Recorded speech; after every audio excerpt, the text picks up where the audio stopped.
इधर बीएसपी के राष्ट्रीय महासचिव सतीश चंद्र मिश्रा ने कहा है कि जल्द ही मायावती पूरे प्रदेश का दौरा करेंगी।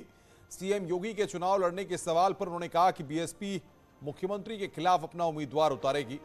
पिछले दिनों उत्तर प्रदेश के ब्राह्मण नेताओं के पार्टी के जेपी नड्डा से मुलाकात को लेकर उन्होंने कहा कि ब्राह्मण इनसे नाराज हैं, इसलिए पहले ही ये नेता जाकर हाथ खड़े कर रहे हैं ताकि बाद में इनसे कोई कुछ न कहे। उन्होंने दावा किया कि ब्राह्मणों को यह समझ में आ गया है कि बीएसपी ने पूरा सम्मान दिया है, इसलिए ब्राह्मण एकजुट होकर मायावती को सीएम बनाने की तैयारी कर रहे हैं।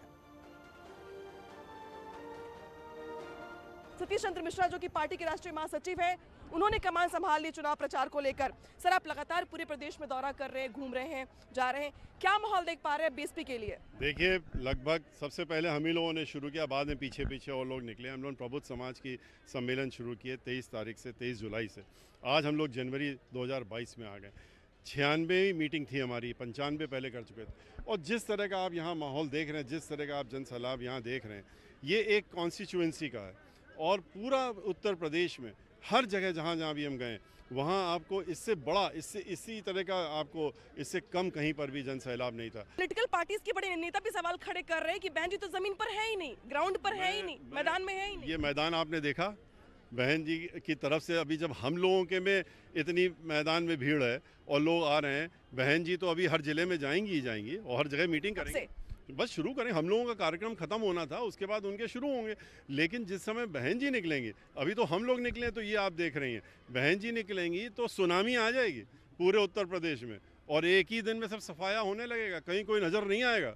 अभी एक बड़ा मुद्दा सामने है। कल मुख्यमंत्री योगी आदित्यनाथ ने औपचारिक बातचीत में पत्रकारों से ये कहा कि वो चुनाव लड़ेंगे, चुनावी मैदान में उतरेंगे। अब वो कहां से लड़ेंगे, ये अलग बात का विषय पार्टी तय करेगी। अयोध्या और गोरखपुर दोनों ने विकल्प रखे हैं। अगर मुख्यमंत्री चुनाव में उतरते हैं तो उसको कैसे देखते हैं आप? क्या इसका असर पड़ेगा बहुत सारी सीटों पे, जो राम मंदिर और बहुत सारे धर्म के मुद्दे को जिसको बीजेपी धार देना चाहती भी है, इसका असर होगा? और क्या इसका नुकसान बसपा को होगा?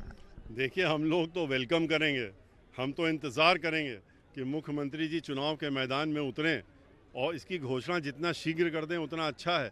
हम लोगों को भी जानकारी हो जाए कि वो कहाँ से उतर रहे हैं और उतरने के बाद जब नतीजे आएंगे तो देखने को भी मिल जाएगा कि कितना जनता उनके साथ में है और कितना हर वर्ग जो उनसे दुखी है वो किस तरह से वोट डाल करके और बाहर करने का रास्ता दिखा रही है। इससे हम लोगों को कोई फ़र्क नहीं पड़ने वाला है, हम लोग तो वेलकम करेंगे। क्या मुख्यमंत्री के सामने कैंडिडेट खड़े करेगी बीएसपी अपने? बिल्कुल खड़ी करेगी और खड़ी करके जिताने का काम करेगी। आप देखिएगा कि वो खड़े जहाँ से भी करें, अनाउंस कर दें, बहुजन समाज पार्टी का प्रत्याशी खड़ा होगा, मजबूती से चुनाव लड़ेगा और वो सीट को जीतने का भी काम। ब्राह्मण समाज इनसे पूरी तरीके से पूरे उत्तर प्रदेश में इनको ये मालूम हो गया, ज़मीनी हकीकत मालूम हो गई है कि ब्राह्मण समाज इनके साथ में अब की बार खड़ा होने वाला नहीं है। ये जो भी कर दें, कुछ भी कर लें, लेकिन ब्राह्मण समाज इनके साथ आने वाला नहीं है। इसीलिए इस तरह की बैठकें हो गई शुरू। उस बैठक में ब्राह्मण समाज के जो इनके नेता थे वो जानते थे कल के रोज़ उनके ऊपर आरोप लगेगा कि आपने क्या किया, तो उन्होंने खुल करके बोल भी दिया। वो भी मीडिया के लोगों ने खुलासा किया, हम लोग तो सुन रहे थे कि बाहर निकल के उन्होंने बताया कि अंदर क्या बातचीत हुई थी। ब्राह्मण समाज के जो बैठे हुए थे उन्होंने खुशी दुबे का नाम भी लिया, उन्होंने रेणु शर्मा का नाम भी लिया, उन्होंने हत्याओं का नाम लिया, उन्होंने इनकाउंटरों का नाम लिया। उनका इस सब के बाद क्या उम्मीद करते हैं? ब्राह्मण समाज किस तरीके से हम लोगों के साथ में आ जाएगा? और अब आपने देखा इनकी रणनीति बदल रही है। अब ये ब्राह्मणों को तरजीह देना इन्होंने बंद कर दिया है। प्रबुद्ध वर्ग के इन्होंने सम्मेलन शुरू किए थे हमारी नकल करके। बात करने के लिए सतीश चंद्र मिश्रा जी हैं जो पार्टी मीटिंग कर रहे हैं, लगातार प्रदेश के अलग अलग जिलों में जा करके ये पार्टी के लिए माहौल बना रहे हैं और अब तक 96 कार्यक्रम बीएसपी की ओर से किया जा चुका है। नाम का न्यूज़ 18 लखनऊ।